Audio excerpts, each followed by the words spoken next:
Hello বন্ধুরা, তোমরা কেমন আছো? আশা করি ভালোই আছো। আজকে একটা মজাদার রেসিপি বানালাম। এটা হচ্ছে আমার ঠাকুমার হাতের রেসিপি।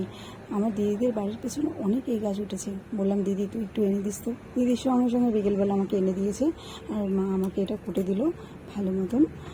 আর বন্ধুরা, অনেকে ভয়ে হয়তো খায় না, কিন্তু কোনো ভয় নেই। এটা ভালো করে ধুয়ে জলে সেদ্ধ করে নিতে হবে। জলে সেদ্ধ করে নিয়ে জলটা ফেলে দিতে হবে, ব্যাস তাহলেই হবে। বা লবণ দিয়ে ভালো করে সেদ্ধ করে নেবা। সেদ্ধ হয়ে গেলে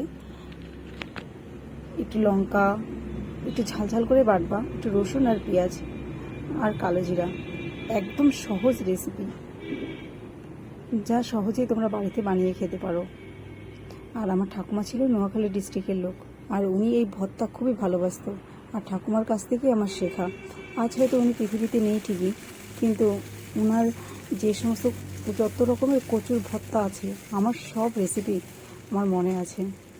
আর যাই হোক, এই এখন তেলের উপরে লঙ্কাগুলো দিলাম।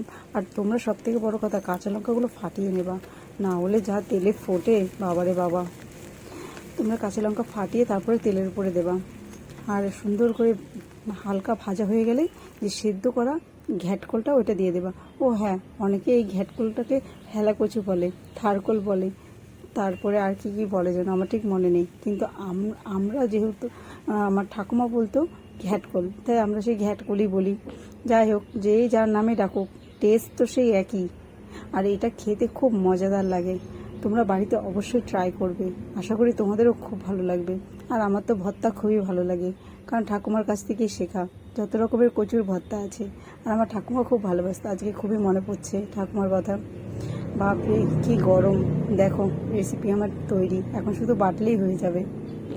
এই রেসিপিটা যদি তোমাদের ভালো লেগে থাকে, তাহলে অবশ্যই একটা লাইক আর কমেন্ট আর শেয়ার করে দিও। ধন্যবাদ বন্ধুরা, টাটা, বাই বাই। তোমরা সবাই সুস্থ ও সবল থেকো। ধন্যবাদ বন্ধুরা।